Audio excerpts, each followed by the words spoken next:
Everyone, in today's video I will show you how to resize photos on iPhone. So let's get started.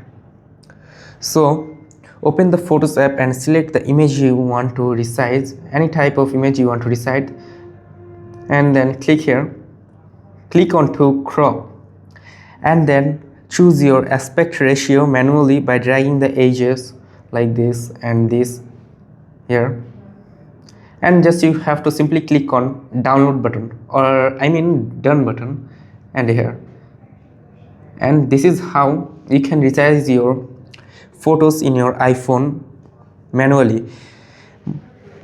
Remember, this method doesn't let you set specific pixel dimensions. For exact resizing, use the next method. The next method is using a third-party app. Like, go onto your app store and search for image resizer,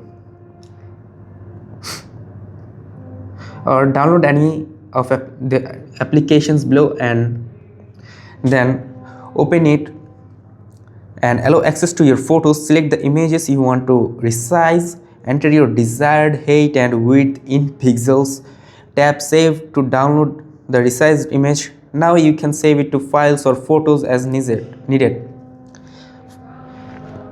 Photos app is great for quick chopping and resizing, but third-party apps allows more control over exact dimensions.